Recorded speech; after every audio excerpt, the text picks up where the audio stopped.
नमस्कार दोस्तों, dream tone story channel में आपका स्वागत है। प्रियदर्शी को आज फिर एक नई कहानी, एक नया वीडियो लेकर के हम हाजिर हुए हैं। आज का जो प्रसंग है, आज की जो कहानी है, ये बड़ी ही मोटिवेशनल है, बड़ी ही ज्ञानवर्धक कहानी है। प्रिय दर्शकों, यह कहानी बेताल पच्चीसी की एक कथा है, जिसमें विक्रमादित्य और बेताल के बीच संवाद होता है। बेताल विक्रमादित्य से विभिन्न किस्से सुनाता है, जिनमें वह उन्हें जटिल सवालों का सामना कराता है। हर कहानी में बेताल एक चुनौतीपूर्ण सवाल पूछता है और विक्रमादित्य को सही उत्तर देने के लिए अपनी बुद्धि का प्रयोग करना पड़ता है। अंत में बेताल विक्रमादित्य को योगी के पास ले जाता है, जहां विक्रमादित्य एक कठिन निर्णय लेता है और उसका परिणाम एक बड़ा पुरस्कार होता है। विक्रमादित्य बेताल को उठाते हैं और चलते हैं। बेताल एक कहानी सुनाना शुरू किया। बेताल ने कहा, सुनो राजन, कालांतर में उज्जैन नाम की नगरी में हरिदास नाम का एक व्यक्ति रहा करता था। वह काम के सिलसिले में कुछ समय के लिए किसी दूसरे राज्य में गया हुआ था। हरिदास अपनी बेटी के लिए एक योग्य वर की तलाश में था। एक रोज एक ब्राह्मण हरिदास के पास आया और बोला, मैंने सुना है आपकी एक बेहद गुणवान पुत्री है और वह शादी योग्य हो गई है। आप उसका विवाह मेरे साथ कर दीजिए, मैं उसे काफी खुश रखूंगा। हरिदास ने कहा, मैं अपनी बेटी की शादी उसी से करूंगा जो सर्वगुण संपन्न हो। ब्राह्मण उसे एक चमत्कारी रथ दिखाता है, जो किसी भी स्थान पर जल्दी पहुंचा सकता है। हरिदास ने कहा, ठीक है, कल सवेरे उसे यहां लेते आना। अगले दिन वो सच में उस चमत्कारी रथ को ले आया। उस दृश्य को देखकर हरिदास बहुचक्का रह गया। दोनों उस चमत्कारी रथ पर बैठकर उज्जैन के लिए निकल पड़े। वहां पहुंचकर हरिदास को पता चला कि उसके बेटे ने अपनी बहन के लिए पहले ही लड़का ढूंढ रखा है और उसकी पत्नी ने भी अपनी बेटी के लिए दूसरा लड़का पसंद कर रखा है।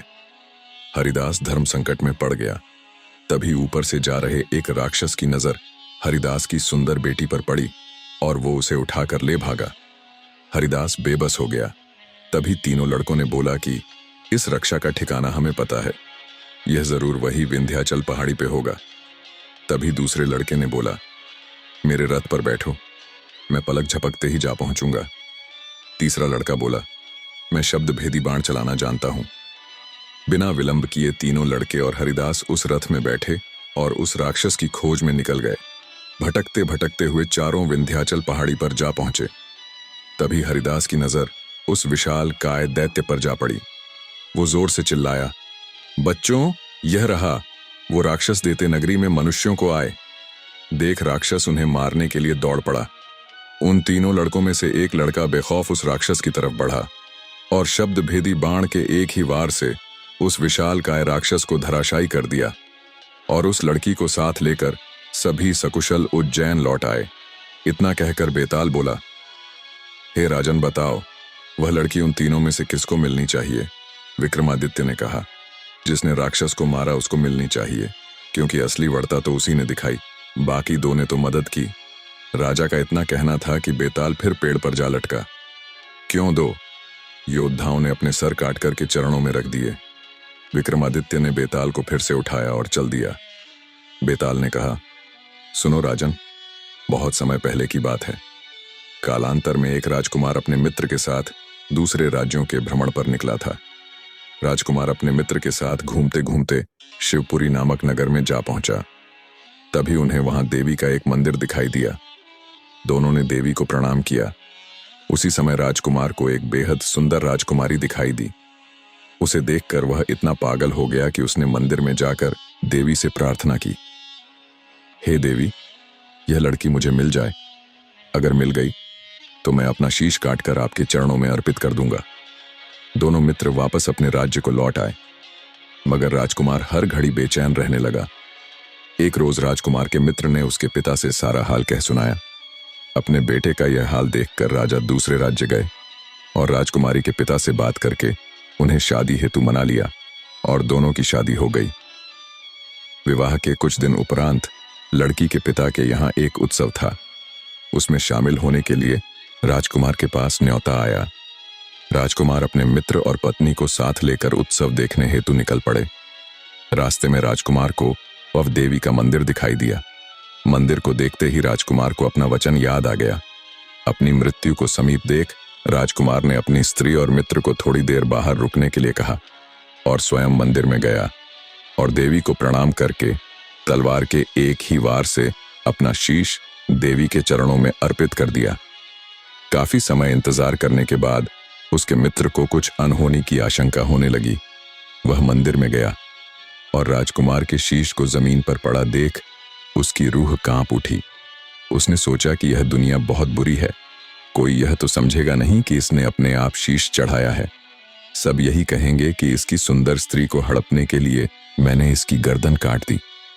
इससे अच्छा है कि मैं अपने प्राणों का त्याग कर दूं। इतना राजकुमार के मित्र ने भी मां के चरणों में आत्म बलि दे डाली। बाहर इंतजार करते करते राजकुमारी के सब्र का बांध टूट गया और वह मंदिर के अंदर आ पहुंची। अपनी आंखों के सामने अपने पति और उनके मित्र की बलि का मंजर देखकर राजकुमारी की अंतरात्मा झकझोर उठी। जब राजकुमारी ने अपना होश संभाला तो उसे झांत हुआ कि यदि किसी ने मुझे यहां देख लिया तो सब कहेंगे कि इस दुष्ट औरत ने इन दोनों को मौत के घाट उतार दिया। इस बदनामी से तो मर जाना उचित है। ये सोच राजकुमारी ने तलवार उठाई ही थी कि स्वयं मां भवानी वहां प्रकट हो गई और राजकुमारी का हाथ पकड़कर कहा, मैं तुम पर प्रसन्न हूं, जो चाहो सो मांगो पुत्री। राजकुमारी बोली, हे देवी, इन दोनों को जिंदा कर दीजिए। देवी ने कहा, अच्छा ठीक है, तुम दोनों के सर मिलाकर रख दो। घबराहट में राजकुमारी ने सर रखे तो गलती से एक का सर दूसरे के धड़ पर लगा दिया। देवी के आशीर्वाद स्वरूप दोनों जीवित हो उठे।